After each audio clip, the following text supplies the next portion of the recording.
우리 앞에 옆에 계신 분들 한번 인사하겠습니다. 참 잘 오셨습니다. 네, 잘 오셨습니다.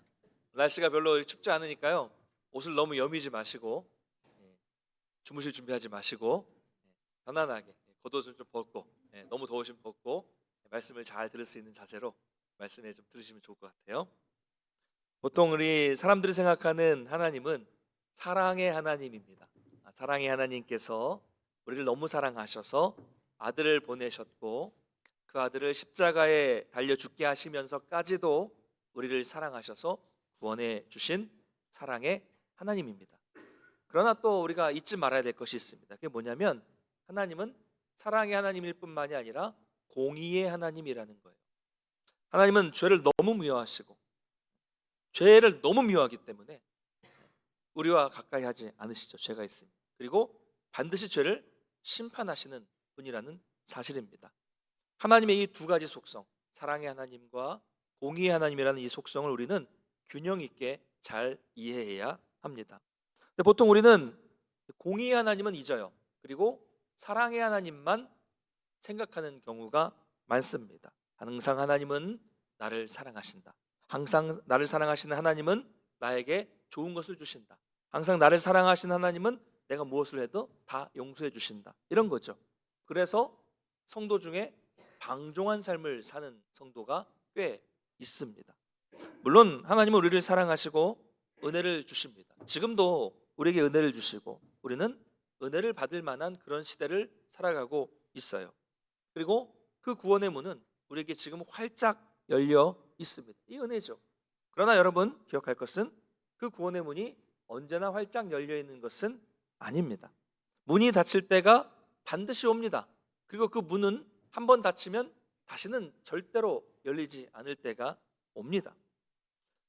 공의 하나님은 그 하나님의 은혜를 거부하고 자기 마음대로 죄를 짓고 살았던 사람들을 반드시 심판하십니다. 그때가 되면 후회할 거예요. 그때 내가 믿을 걸. 그때 설교를 통해 들었을 때 2024년 그때 2월 4일 들었는데 그때 내가 좀 영접할 걸. 이렇게 후회해도 소용없는 때가 온다고 성경은 늘 말씀하고 있어요. 여러분, 그러므로 지금 이 은혜의 때에 이 구원의 문이 열려 있을 때에 아직 우리에게 건강이 있고 아직 우리에게 호흡이 있고 재력이 있고 아직 능력이 있을 때 더욱 하나님을 잘 섬기게 되시기를 소망합니다. 사랑하는 성도 여러분, 지금 이 말씀이 전해지는 바로 오늘이 바로 그때예요. 오늘이 그때입니다. 회개할 때이고요, 돌아설 때이고, 섬길 때이고, 봉사할 때고, 우리가 열심히 훈련 받을 때입니다. 이 때를 놓치지 않게 되시기를 바랍니다. 자, 우리가 지난 시간의 마지막에는 노아에 대해서 잠깐 살펴봤습니다. 노아가 살던 시대는 죄악이 가득한 시대였어요. 그래서 하나님은 인간을 심판하시기로 결정하셨습니다. 창세기 6장을 보면 지난 시간에 이어서 오늘까지 6장인데요. 죄가 가득하다. 온 땅이 부패했다. 포악함이 가득했다라고 말씀하시는 하나님의 말씀이 계속 반복됩니다. 얼마나 죄가 많으면 계속 그렇게 말씀하세요. 그래서 공의 하나님은 더 이상 이제 기다리지 않고 그 죄로 가득한 세상을 인간을 심판하기로 하셨습니다. 지난 시간 살펴봤지만 그때까지 심판 때까지 남은 시간은 120년이었어요. 자, 이렇게 죄가 가득한 시대에 의로운 사람이 한 사람 있었습니다. 그 사람이 바로 노아죠. 구절을 보니까 그는 의인이요 당대의 완전한 자 하나님과 동행한 사람이었다라고 말씀하고 있습니다. 근데 여러분 이 구절은 정말 놀라운 편입니다. 왜냐하면 당시에는 하나님을 찾는 사람이 아무도 없었기 때문이에요. 그러니까 당시에 당시 사람들의 어떤 시대적인 큰 흐름이 뭐였냐면 큰 흐름은 하나님을 찾지 않는 겁니다. 하나님을 몰라요. 잊어버렸어요. 큰 흐름은 하나님을 찾지 않고 자기 마음대로 죄를 지으며 사는 것이었습니다. 그게 그 시대 조류였습니다. 그런데 노아만은 그 거대한 흐름을 그 흐름에 떠내려가지 않고 그 흐름과 반대로 거슬러 올라가서 하나님과 깊은 관계 속에서 살았던 사람이라는 거예요. 여러분, 이런 삶이 쉽습니까? 정말 어려운 사람이에요. 어려운 삶입니다. 저를 보시고 꼭 이 시간 되면 이렇게 울리는 시간인데 지난주에 그랬는데요. 여러분, 어렵습니다. 이 거대한 시대의 흐름에 떠내려가는 것은 쉽지만 거슬러 올라가는 건 어려워요. 뭐 저 다른 나라, 부패가 심한 나라 같은 데 가보면 모든 사람이, 모든 공직에 있는 경찰 이런 사람들이 뇌물을 받는 건 일상이에요. 기본 이 월급이 너무 적기 때문에 그냥 이 뇌물을 받는 건 일상입니다. 그런 사회에서 뇌물을 안 받고 살아가는 게 쉬운 일입니까? 정말 어려운 일이에요. 당시에 세상 사람들은 죄를 죄라고 생각하지 않았습니다. 그런데 그 시대에 노아만큼은 그 시대의 가치관과 흐름에 물들지 않았어요. 이것이 바로 하나님과 동행한 노아의 삶이었습니다. 그런데 한번 생각해 보십시오. 이런 삶은 외로운 삶이에요. 노아의 삶은 외로운 삶입니다. 사랑하는 성도 여러분, 이처럼 신앙은 외로운 겁니다. 외로운 길이에요. 남들은 아무렇지도 않게 그냥 다 하는데 말씀 때문에 그거 못하는 게 신앙생활입니다. 사람들이 생각할 때 이 정도쯤은 법을 어기는 것도 아니고 그냥 관례야, 그냥 괜찮다라고 할 때도 우리는 그리스도인이기 때문에 하지 않는 것이 이게 신앙생활입니다. 그런 삶은 외로워요. 외로워. 사람들은 우리를 향해서 뭐라고 합니까? 아유, 재수없어, 지만 잘난 줄 알아, 이런다니까요. 요즘에는 그렇지 않겠지만 예전에 군대 생활은 더 힘들었습니다. 저보다 더 어르신들은 그 세대하고 말할 정도는 아니겠지만 많이 힘들었어요. 예전에는 제가 군대 생활을 했을 때는 1990년대였습니다. 토요일까지 이제 큰 훈련을 마치고 토요일날 행군하면서 복귀를 합니다. 그러면 주일이 되면 부대 전체가 그동안 이제 훈련했던, 일주일 동안 훈련했던 장비들을 청소하고 또 총을 닦고 뭐 이렇게 또 내무반을 청소하고 정리하고 정비하는 시간을 주일에 가져요. 그때 제가 이제 이등병 막내였습니다. 한참 막 이제 모든 부대원들이 청소를 하고 있는데 이등병 혼자 주일이니까 예배 간다고 갈 수 있겠습니까? 네?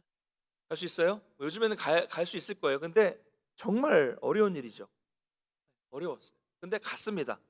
고참에게 제가 좀 교회를 가봐야겠습니다 라고 조용히 이렇게 말하는 순간 고참의 눈에서 막 레이저가 막 이렇게 나오더라고요. 순간 막 이렇게 막 가슴이 콩닥콩닥 뛰고 이제 야, 큰일 났다 뭐 이런 생각을 했는데 어쨌든 갔어요.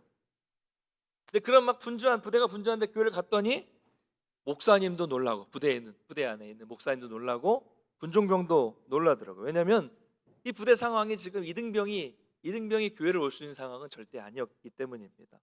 그러니 예배에 다녀와서 얼마나 이 핍박이 심했겠습니까? 그 고참들 생각할 때는 제가 예배를 가려고 예배를 간 게 아니라 청소하기 싫어서, 정비하기 싫어서 간 거라고 생각하지 않겠습니까? 그래서 핍박이 심했어요. 그래도 꾸준히 갔어요. 꾸준히 가니까 욕은 먹어도 갈 수는 있었습니다. 그런 겁니다. 이런 거예요. 요즘은 좀 덜하죠. 덜하겠지만 예전에 다 제사를 지내요. 집안에서 혼자만 제사 안 지내고 혼자만 절을 안 하면 분위기가 어떻겠어요? 상상이 되시죠? 예전에 장례식에서 다 절하는데 나 혼자 교회 다닌다고 절 안 하면 분위기가 어떻겠습니까? 여러분, 우리가 신앙생활 한다는 건 이런 거예요. 때로는 이 물에 섞이지 않는 기름 같아요. 그리스도인들은 기름이에요. 기름 같아요. 세상 속에서는 그렇습니다. 그걸 보고 섞이지 않는 그리스도인들을 보면서 세상이 손가락질하는 거예요. 여러분, 이런 것을 두려워하지 마십시오. 예수님 때문에 손가락질 당하고 신앙 때문에 욕먹는 것은, 여러분, 이거는 그리스도인에게는 지극히 정상적인 일이에요. 이게 특별한 일이 아니라 이게 정상입니다. 이게 정상이에요. 단 여러분이 예수님 때문에 욕먹는 건 정상이지만 여러분의 이익 때문에 욕을 먹는다면 그건 안 돼요. 그거는 복음의 왼수가 되는 겁니다. 안 됩니다. 여러분, 만일 여러분의 일상의 삶에 제가 방금 말씀드렸던 것 같은 그런 종류의 신앙의 어려움이 없거나 여러분 삶 속에 그런 신앙적인 외로움이 없다면 무언가 잘못된 겁니다. 잘못된 거예요. 왜 그렇습니까? 그런 삶은 세상과 별로 다르지 않는 삶이라는 것을 말해주기 때문입니다. 전혀 세상 안에서, 세상 속에서 그리스도인으로 구별되지 않고 있다는 말이기 때문입니다. 목사님, 저는 그래도 지금까지 세상에서 세상 친구들과도 즐거웠고 신앙생활도 나름대로 잘해온 거라고 생각하는데 저에게 무슨 문제가 있다고 하십니까? 라고 질문하신다면 다시 말씀드리겠습니다. 잘못된 거예요. 잘못됐습니다. 어딘가에서 분명히 어느 한 부분에서 세상과 타협한 것이고 우리의 신앙을 제대로 드러내지 않은 것이기 때문입니다. 사랑하는 성도 여러분, 진정한 그리스도인은 세상 사람들과 아무런 거리감 없이 친하게 지낼 수 없습니다. 반드시 외롭게 되어 있습니다. 특별히 진리의 문제에 있어서 우리는 세상 사람들이 볼 때 어떤 사람들이에요? 고리타분한 사람들이에요. 답답한 사람들입니다. 이 진리를 지키며 고집하며 사는 우리를 보면서 그들은 뭐라고 말합니까? 저 양보를 모르는 기독교인들, 배려가 없는 개독, 정말 독단적인 사람들이다 라고 욕하기 때문입니다. 만약 여러분이 세상에서 이런 진리와 신앙 문제 때문에 아무런 어떤 부딪힘이 없고 아무런 이 사람들과의 불편함이 없었다면 어딘가 타협한 것이 분명하다는 거예요. 그런데 노아는 이 어두운 시대에 하나님과 동행했습니다. 여러분, 예배의 삶을 살았다는 거예요. 모든 사람들이 하나님을 찾지 않을 때 노아는 특출난 행동을 보였어요. 하나님을 찾았습니다. 왕따, 광신자, 이상한 사람. 아마도 당시 사람들은 노아를 이렇게 생각했을 것입니다. 자, 그렇다면 이런 시대에 어떻게 노아는 이런 삶을 살 수 있었을까요? 그 이유는 8절 말씀처럼 그가 하나님의 은혜를 입은 자였기 때문입니다. 할렐루야. 그럼 이게 중요합니다. 성경은 노아의 다른 부분에 대해서 주목하지 않아요. 노아가 뭐 뛰어난 사람인지 아닌지 아무도 몰라요. 우린 몰라요. 정보가 없어요. 그에 대해서는 없어요. 뭐 학벌이 어떤지, 뭐 경력이 어떤지, 지식이 어떤지, 능력이 어떤지, 재능이 어떤지, 얼마나 똑똑한지 이런 것에는 성경은 관심이 없어요. 성경의 관심은 언제나 하나님의 은혜였습니다. 그는, 우리가 알 수 있는 것은 그는 단지 하나님의 은혜를 입은 사람이었고 그 은혜로 인해서 하나님의 말씀을 인정했고 그것을 믿었고 그대로 순종한 사람이었다. 이게 다예요. 그랬기 때문에 하나님과 동행하며 의로운 삶을 살 수 있었던 것입니다. 여러분, 그러므로 우리가 하나님의 은혜를 구하고 그 은혜를 받는 것이 매우 중요합니다. 얼마나 능력이 많고 얼마나 지식이 많고 얼마나 돈이 많은가가 우리 삶에서 그렇게 중요한 게 아니라니까요. 바라기는 여러분이 하나님의 은혜로 말미암아 항상 노아처럼 하나님과 동행하는 의로운 성도들 되시기를 주님의 이름으로 간절히 축원합니다. 14절 한번 읽어보겠습니다. 14절 같이 읽겠습니다. 시작. 너는 곱베르나무로 너를 위하여 방주를 만들되 그 안에 칸들을 막고 역청을 그 안팎에 칠하라. 아멘. 드디어 하나님은 노아에게 방주를 만들라고 명령하십니다. 방주는 뭘로 만들라고 해요? 곱베르나무로 만들라고 하시는데 예전에는 잣나무 혹은 전나무 뭐 이렇게 했지만 이제는 그냥 원어 그대로 곱베르나무라는 말을 그대로 씁니다. 그러니까 정확히 그 나무가 어떤 나무인지는 모르겠지만 전나무와 같은 그 침이 없어요. 큰 나무를 말하는 것입니다. 근데 이 방주라는 말은 히브리어로 좀 이건 기억하셨으면 좋겠어요. 테바라는 단어예요. 테바. 단어는 특별히 몰라도 되는데 어쨌든 테바라는 단어인데 영어로 아크라고 번역이 되기도 했고요. 바스켓이라고 번역이 되기도 했습니다. 그러니까 이 방주라는 말은 한마디로 그냥 네모, 직사각형의 네모난 배를 말하는 거예요. 네모난 배입니다. 배가 네모났다는 게 좀 특이하지만 네모난 배를 말하는 거예요. 사진 한번 보여주시겠습니까? 저건 이제 네덜란드의 한 건축가가 6년에 걸쳐 만든 방주의 실제 모형임, 실제 배입니다. 실제 배예요. 길이가 125m, 너비가 29m, 높이가 23m입니다. 그러니까 어마어마한 크기죠. 길이가 125m고 높이가 23m면 건물 5층 높이에요. 우리 교회에 이 작은 십자가 있죠. 거기보다 조금 높아요. 높은 그런 높은 이 건물입니다. 건물처럼 높은 배예요. 그러니까 이제 성경의 방주와는 좀 달라요. 대략 이제 135m가 되는 걸로 알고 있는데 조금 작죠. 하여튼 그렇습니다. 그리고 창문도 저렇게 나 있지는 않아요. 성경대로 하면 옆에는 창문이 없습니다. 위로만 창문이 나 있죠. 위만 보게 돼 있습니다. 어쨌든 뭐 저런 모습이라는 거, 그냥 저렇게. 근데 저거는 좀 현대적인 이 건축으로 좀 지은 배죠. 그냥 네모네요. 네모났다고 생각하시면 됩니다. 참고용으로 보시라고 말씀을 드렸습니다. 저게 이제 우리나라로 온답니다. 뭐 이제 뉴스가 계속 몇 년 동안 나오는데 네덜란드 건축가가 유일한 분단국인 한국에 기증하기로 했는데 문제는 뭐냐면 저기 이제 동력이 없기 때문에 바지선으로 와야 돼서 몇 개월 걸린답니다. 그래서 언제 올지는 아직 모르고요. 오는 데만 뭐 한 몇십억이 든다고 해요. 어쨌든 그렇습니다. 자, 그리고 저런 방주에 역청을 발라요. 틈마다 역청을 칠해서 물이 들어가지 않게 마무리하는 겁니다. 배에서 가장 중요한 부분, 물이 안 들어가는 게. 자, 아까 그림을 보셨겠지만 아주 특이하죠? 네모난 배예요. 근데 없는 게 많아요. 돛이 없습니다. 돛이 없어요. 그리고 뭐가 없어요? 키도 없어요. 배에 있어야 될 키가 없어요. 또 저울, 노가 없어요. 돛이 없으면 바람을 못 받죠? 키가 없으면 방향 조절을 못 하죠? 노가 없으면 움직일 수 없죠? 쉽게 말하면 동력이 없다는 겁니다. 아무것도 없어요. 특이해요. 그냥 물이 들어오지 못하게 막았고 떠 있기 위해서 만든 겁니다. 가고 안 가고 뭐 어디로 가고 이런 것은 배 안에 있는 8명의 사람이 결정할 수 있는 것이 아무것도 없었다는 말이에요. 이게 되게 중요합니다. 출애굽기 2장 3절 한번 찾아 읽어보겠습니다. 시작. 더 숨길 수 없게 되매 그를 위하여 갈대 상자를 가져다가 역청과 나무진을 칠하고 아기를 거기 담아 나일 강가 갈대 사이에 두고. 아멘. 자, 유명한 이 모세의 갈대 상자가 나오죠. 이 갈대 상자도 방주예요.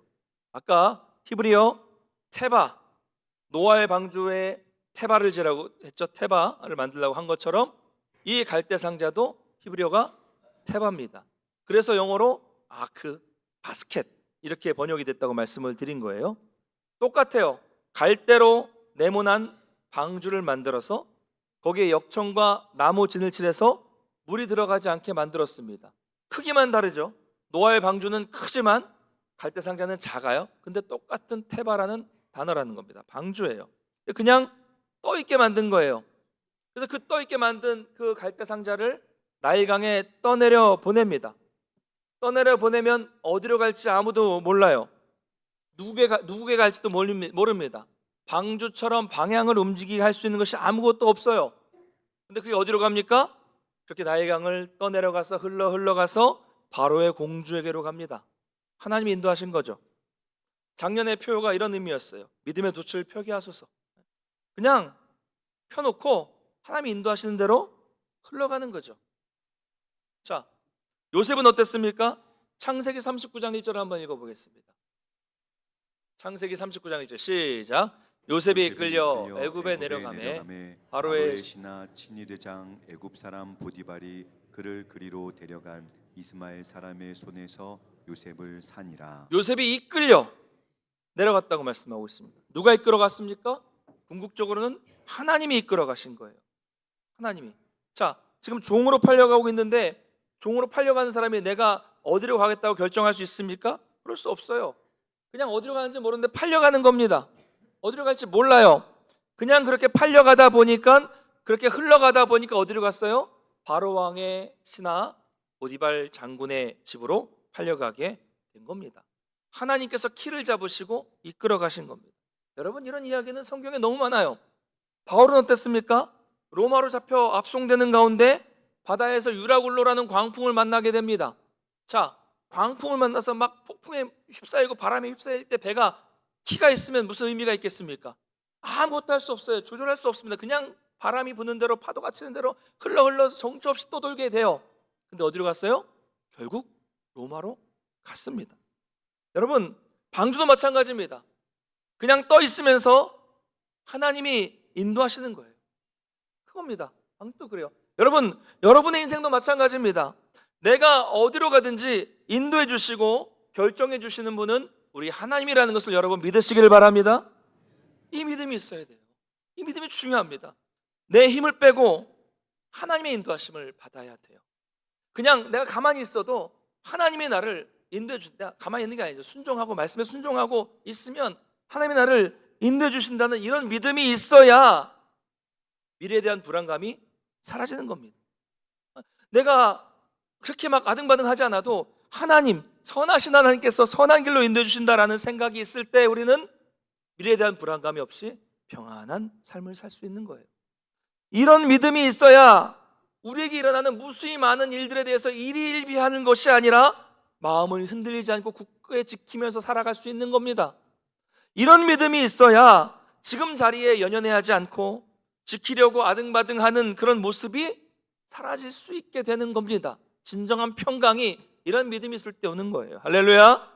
사랑하는 성도 여러분, 하나님께 여러분의 인생을 다, 표현이 그렇지만 던져서 맡기고 하나님이 주시는 평강을 찾으시기를 주님의 이름으로 축원합니다. 저는 사역을 하면서 단 한 번도 여기 이 자리에 와서 설교하고 목회를 할 줄은 상상도 못 해봤습니다. 꿈에서도 꿈도 꾸지 않았어요. 몰랐어요. 목사가 되는 것은 상상해봤지만 매주 뭐 이렇게 목회자 주일 강단에 서서 설교하는 게 이런 건지도 잘 몰랐고요. 더구나 연고도 없는 곳, 경상북도 안동시 용산북 1길 42번 42 동문교회 오게 될 줄은 꿈에도 몰랐습니다. 꿈에도 몰랐어요. 근데 어떻게 해서 여기 있습니까? 어쩌다가 여기까지 왔을까요? 여기 있을까요? 저는요, 제 몸을, 제 인생을 그냥 던졌어요. 하나님 앞에 내려놨습니다. 제 힘을 뺐어요. 내가 어디로 가야겠다, 어느 지역으로 가야겠다, 어느 규모로 가야겠다, 어느 지역은 가지 말아야겠다, 이런 생각을 다 내려놨습니다. 물론 옛날에 했었죠. 예전에 했었죠. 그럴 수밖에 없는 게 저도 문화적으로 어떤 환경적으로 수도권에만, 이 서울 경기 지역에만 살았고요. 저희 부모님도 시골이라고 가봐야 충청북도, 충청남도가 다였기 때문에 이 전라도, 경상도 이런 데는 전혀 모르는 지역이기 때문에 아예 생각도 안 했어요. 그래서 저는 이제 개인적으로 생각할 때는 그래도 뭐 그쪽에 뭐 해서 경기도까지 뭐 이렇게 생각하면서 있었지만 나중에 보니까 그게 아니라는 것을 깨닫고 제 인생의 목회의 운전대를 키를 그냥 다 내려놨습니다. 제가 제 인생을 이끌려고 아등바등할 때는 아무것도 안 되더라고요. 그런데 다 내려놓고 그냥 하나님이 바람을 불어주시는 대로 내 힘을 빼고 어디든지 가겠다고 맡기니까, 사실 전도사 때 그렇게 기도하면서 사역을 시작했거든요. 어디를 가든지 낙도든 오지든 뭐 저기 어디 선교지든 아프리카든 어디든 다 가겠다, 그런 마음을 가지고 있었는데 그게 나중에는 좀 변질이 된 것 같아요. 근데 다 내려놓으니까, 제 인생을 맡기니까, 하나님께 던지니까 바람이 불어서 어디로요? 안동으로 이렇게 불어주셔서 여기 왔고 안동 시민이 된 지 4년 6개월이 됐어요. 안동 시민입니다. 어쨌든 여러분 마찬가지예요. 성도는 내 주권을 다 내려놓고 내 인생을 하나님께 맡겨드리는 사람이에요. 할렐루야. 여러분, 아직도 여러분이 가지고 있는 여러분 고집, 여러분의 생각, 아직도 가지고 있는 여러분의 의지가 있다면 내려놓으십시오. 하나님 앞에서 내려놓으시고, 그리고 하나님의 인도하심에 민감하게 반응하십시오. 힘을 빼고, 내 힘을 빼고 하늘을 향해서 두 손을 들고 온전히 하나님 앞에 맡겨드릴 때 하나님은 바람을 불어주셔서 여러분을 인도해 주신다는 것을 믿으시기 바랍니다. 이렇게 노아는 방주를 지었는데요, 아까 그 건축가는 6년을 지었다고 해요. 오늘날 이렇게 기술이 좋고 운송이 발달한 시대에도 6년이 걸렸다면 그 어마어마한 크기의 배를 짓는데 당시에는 얼마나 오래 걸렸겠습니까? 몇 명이 만들었을까요? 노아를 포함해서 한 8명 가족들이 만들었겠죠. 어디에 만듭니까? 비가 오지도 않는데 바닷가나 강가가 아니라 그냥 만드는 거예요. 배를 만듭니다. 모양도 이상해요. 그냥 일반적인 모양의 배가 아니라 그냥 사각형의 배를 만듭니다. 여러분, 이게 이해가 됩니까? 제가 그래서 말씀을 묵상하면서 노아가 실제로 당시에 하나님께 이 말씀을 받았을 때 상황이 어땠을까를 한번 상상을 해봤어요. 상상을 해보니까 얼마나 황당했을까라는 생각이 들더라고요. 그럼 갑자기 여러분에게 하나님이 어느 날 갑자기 나타나셔서 얘야 저기 청량산 가서 큰 배를 하나 만들어라. 그럼 얼마나 이게 당황스럽겠습니까? 그렇죠? 네. 여러분, 이게 우리 머리로는 도저히 이해가 안 되는 말씀이죠. 그런데도 그 오랜 기간 동안 노아와 가족들은 이상한 말씀에 순종해서 배를 만들어요. 자, 만드는 건 좋아요. 그 주변의 사람들이 뭐라고 했을까요? 저는 어떤 영화에서 본 것 같은데 방주를 만든 노아가 등장하더라고요. 근데 거의 이 노아를 이 돌 플러스 아이, 도라이처럼 이렇게 표현을 했습니다. 근데 여러분, 사실 세상 사람들이 보는 시각은 그게 맞죠. 노아가 우리와 다르게 하나님 찾더니 미쳤다. 노아가 정신이 나갔다. 저 노아는 관심종자다. 뭐 이런 거죠. 여러분, 어떤 면에서 보면 세상이 우리를 보는 눈이 그렇습니다. 그렇잖아요.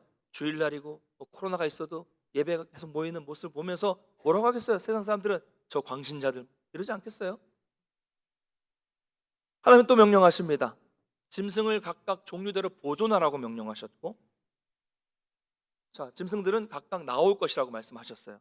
어떻게 짐승을 잡았냐 이런 물어보는 청년들이 많은데 성경은 뭐라고 말씀하고 있어요? 그때는 하나님이 짐승들을 노아에게로, 방주에게로 인도해 주셨어요. 잡지 않아도 인도해 주셨다고 말씀하고 있습니다. 그리고 먹을 양식도 저축하라고 말씀하셨어요. 많은 명령을 하셨는데요. 22절 한번 같이 읽어보겠습니다. 22절 시작. 노아가 그와 같이 하여 하나님이 자기에게 명하신 대로 다 준행하였더라. 할렐루야. 노아는 참 황당하고 참 엄두가 나지 않는 말씀이지만 하나님이 자기에게 명하신 대로 다 준행했습니다. 여러분, 이것이 하나님이 인간을 심판하시기로 작정하신 이 어두운 세대를 살았던 노아의 믿음이었어요. 이해되는 말씀에 순종하는 것은 사실 여러분 그건 믿음 아닙니다. 납득이 되고 이해되는 말에 순종하는 건 믿음이 아니죠. 그건 설득이에요. 설득당하는 거예요. 그런데 이해되지 않는 말씀에 순종하는 것이 그게 믿음입니다. 믿음은 우리의 지식과 이성을 넘어서는 거예요. 이상해도, 그게 내가 생각할 때 이상해도 하나님의 말씀이니까 순종하는 거, 이게 참된 믿음인 것입니다. 노아는 그대로 순종했습니다. 말씀을 맺겠습니다. 여러분, 오늘날의 방주는 교회입니다. 먼저 우리가 이 구원의 방주 안에 있다는 사실에 감사하시기를 주님의 이름으로 축원합니다. 하나님이 이 방주를 우리를 인도해 주셨어요. 이 약한 세대에 우리를 이곳으로 불러주셨습니다. 그런데 우리가 이 방주 안에 들어와 있다면 키를 온전히 하나님께 맡겨드려야 합니다. 방주가 그런 곳이잖아요. 그런데 교회 안에는 그냥 자기 기준대로 자기 마음대로 하려는 분들이 꼭 있어요. 교회 기준은 뭡니까? 변하지 않는 하나님의 말씀이죠. 다 알아요. 근데 막상 일을 하다 보면 회사 다니시는 분은 자기 회사의 방식대로, 또 교사이신 분들은 또 학교의 방식대로, 또 의사, 간호사는 병원의 방식대로 다 자기 방식이 맞는 것처럼 하려고 해요. 그러다 보면 꼭 교회는 문제가 생깁니다. 어떻게 됩니까? 나에게 익숙하지 않아도 내 경험, 내 세상에서의 이 방식과는 좀 달라도 하나님이 시키시는 대로, 하나님의 말씀이 명령하시는 대로 따르는 게 순종이에요. 그래서 좀 비합리적이고 좀 느리다고 할지라도 그대로 따르는 게 순종입니다. 내 힘, 내 생각, 내 고집을 내려놓고 말씀에 순종해서 하나님이 불어주시는 바람을 기다려야 돼요. 그럴 때 하나님은 우리에게 바람을 불어주셔서 하나님이 원하시는 뜻대로 인도해 가실 것입니다. 여러분, 교회는 동력이 없어요. 하나님이 동력입니다. 여러분의 가정에도 하나님이 동력이 되시기를 축원합니다. 방주 안에서 우리가 할 일은 없어요. 우리 힘을 빼고 하나님이 이끌어 주시기를 기도하시고 기대하십시오. 노아처럼 하나님의 말씀대로 그대로 다 준행하심으로써 날마다 하나님의 인도하심을 받을 수 있는 저와 여러분 되시기를 주님의 이름으로 간절히 축원합니다.